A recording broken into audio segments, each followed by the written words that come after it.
dem déposer ko ci plateforme bi jël CVM déposer ko projet bu ñu ko financé kan moo koy doxal ku dul boromam mais loolu y a pas une justice aussi équitable que ça xel mu màcc boo xam ne alhamdulilah moo tax ma ne bu ma dégloo le président mu wax je suis rassuré parce que li mu ñuy woon mooy dafa bëgg a boole Sénégal yëpp ñu bokk ndey bokk baay parce que lu tax le référentiel 2050 bi le premier ministre présenté ci déclaration de politique générale am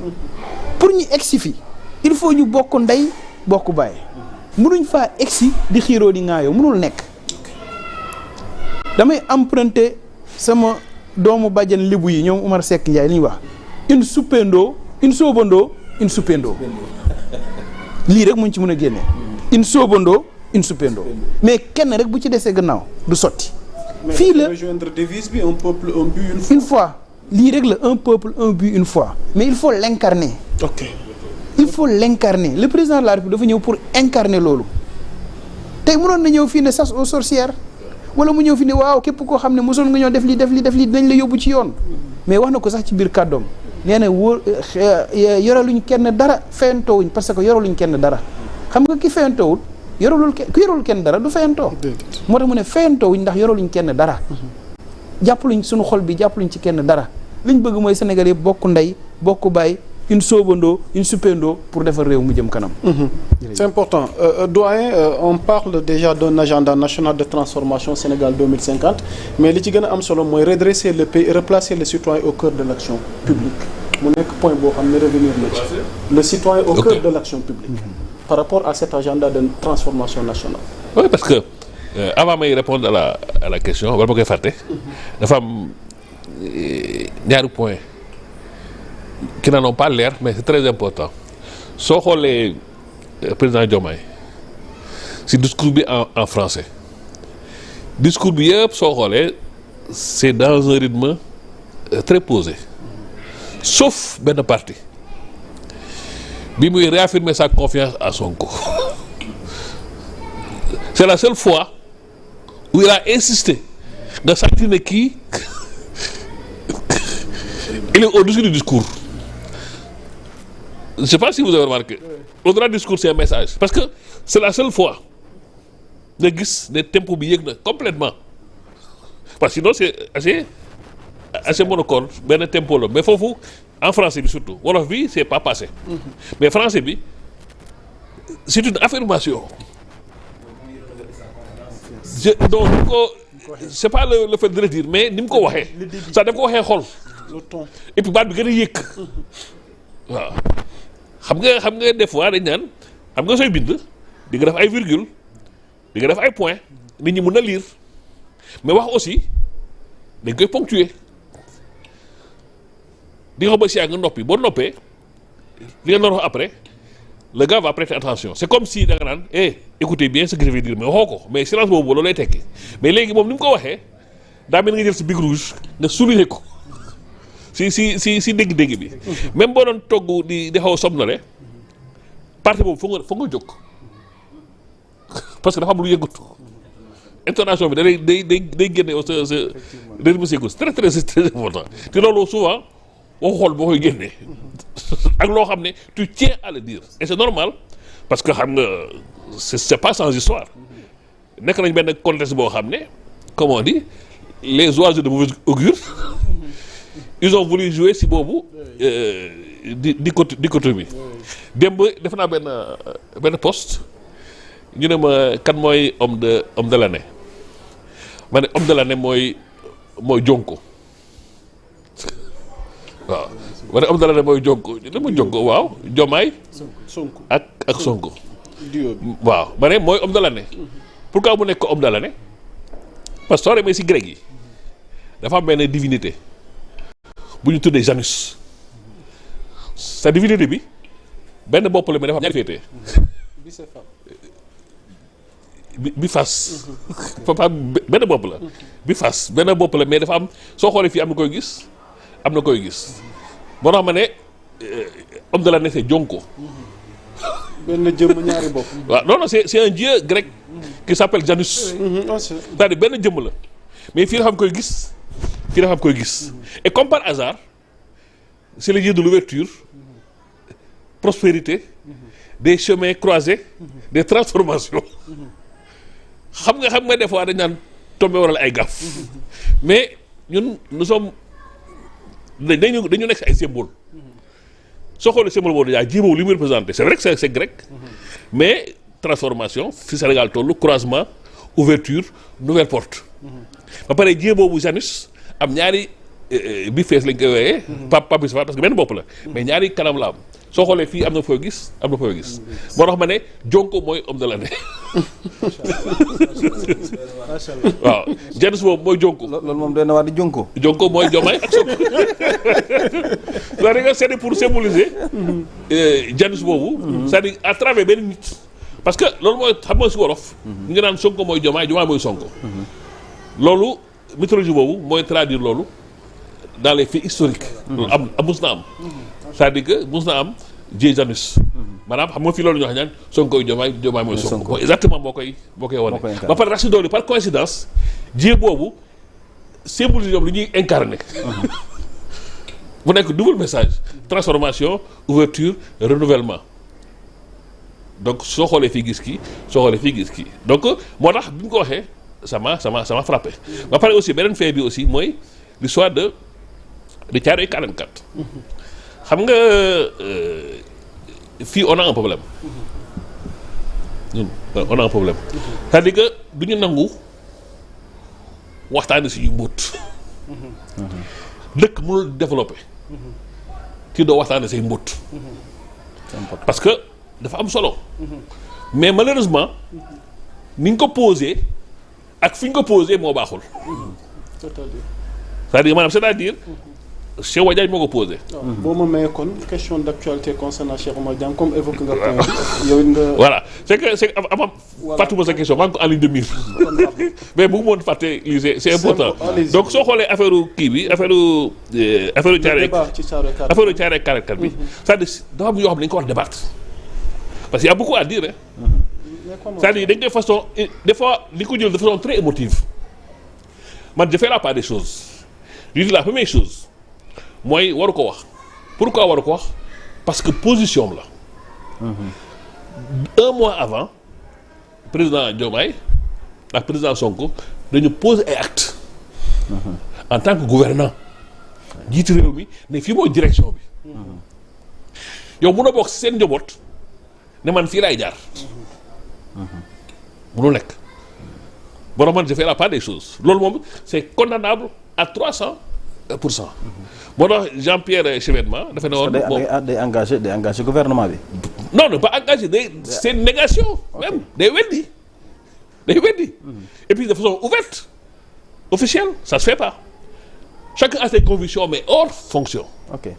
mais si fonction bi mu nekk sañul wax loolu parce que un mois avant il y a des actes que les gens ont posés. Président pose un acte Diomaye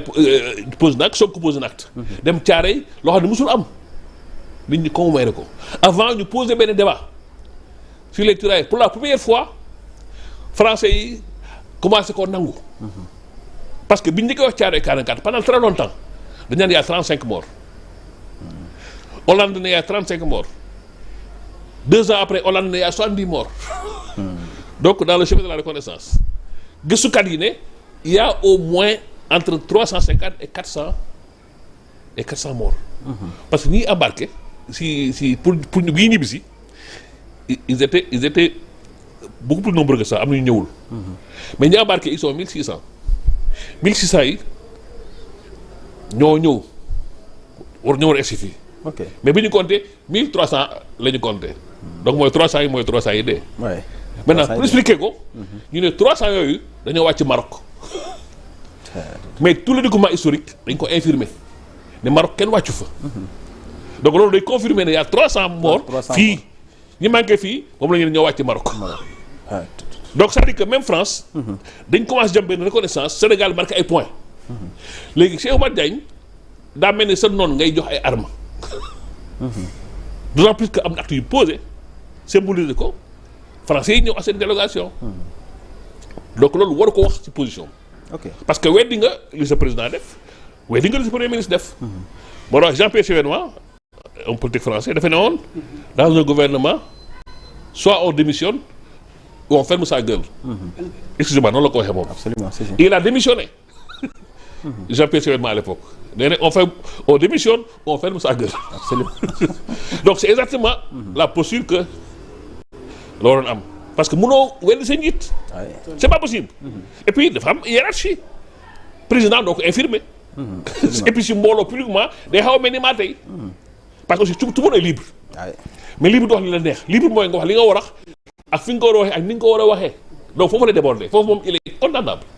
Bon man je fais la part des choses. Mais quant au dafa nekk yoo xam ne genre fait yooyu suñ koy exploité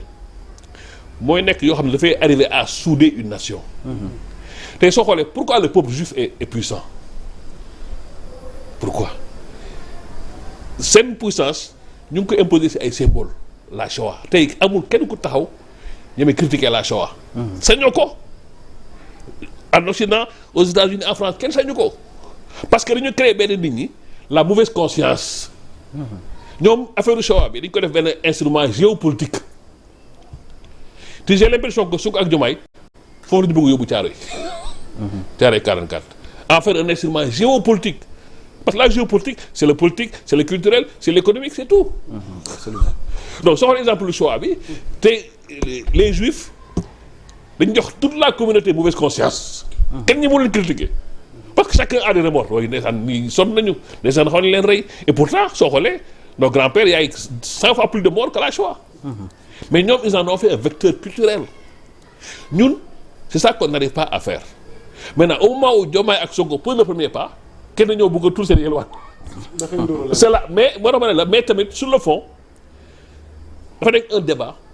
qu'on doit poser. Ouais. Parce que c'est pas aussi simple qu'on le pense parce que ñu bari dañu foog ne tirailleurs c'est en 44 c'est pas en 44 depuis Napoléon III 1857 lañu créé tirailleurs c'est les mêmes tirailleurs. Ouais, mais doyen dogguma la mais est-ce que tamit duñ def la part des choses entre ceux qu'on appelle tirailleurs et les spies. Non c'est pas les spies ça c'est les tirailleurs parce que le décret impérial. Faidherbe moo ñëw Sénégal Faidherbe était à Saint-Louis Faidherbe moo ne Napoléon.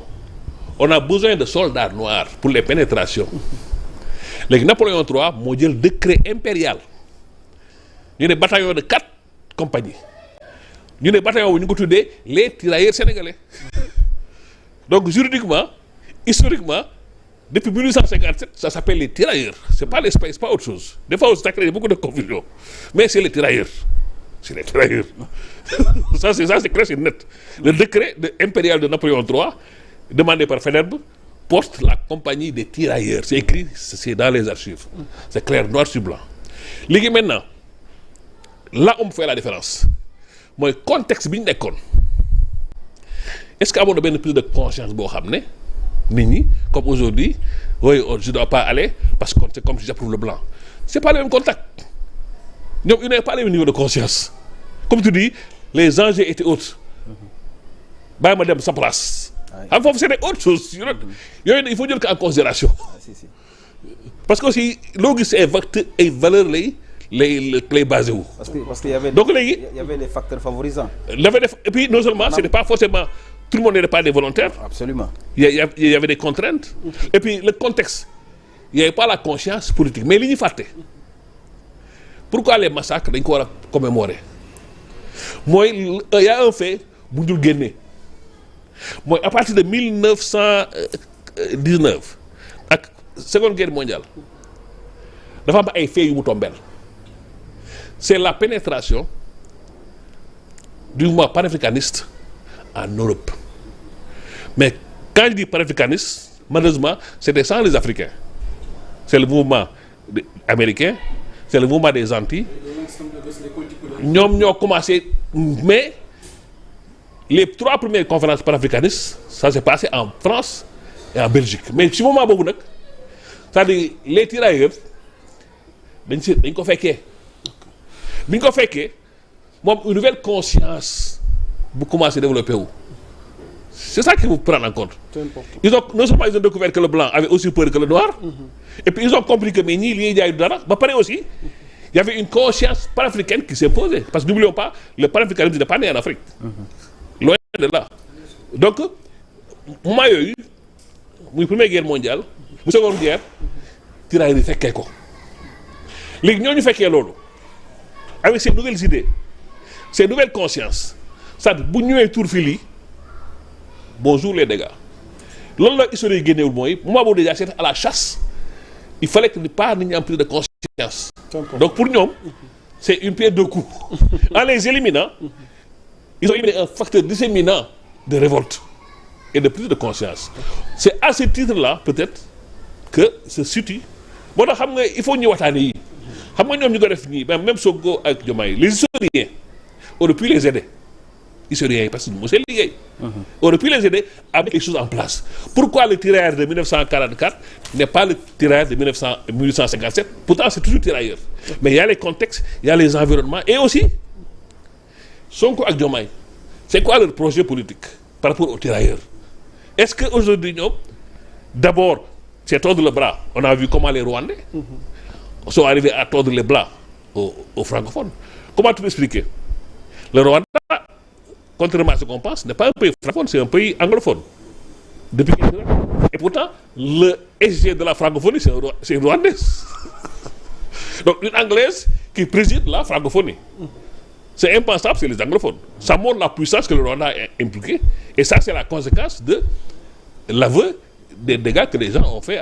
au Rwanda donc ñii c'est-à-dire moo tax waxtaan nii dafa am solo c'est important parce que aussi njiit yi faut que des gens les aident xam nga Sonko wala Diomaye mu ñu toog si mbedd yi grand place naan lii la il faut ñun par exemple suñu jotaay yi ñu jottali waxtaan yi ñu xam aussi ñun fu ñu jëm parce que xam nga des fois jiit bala muy nekk jiit mu rawee la deux longueurs c'est important fu muy gisee xëy na yegg ko fa léegi nag am ñoo xam ne ñooy jottali boobu di transcrire di jottali moo tax ma ne loolu soo gisee tey il a limogé Cheikh Oumar Diagne c'est un acte non seulement il a limogé là si guddi si il a réaffirmé sa position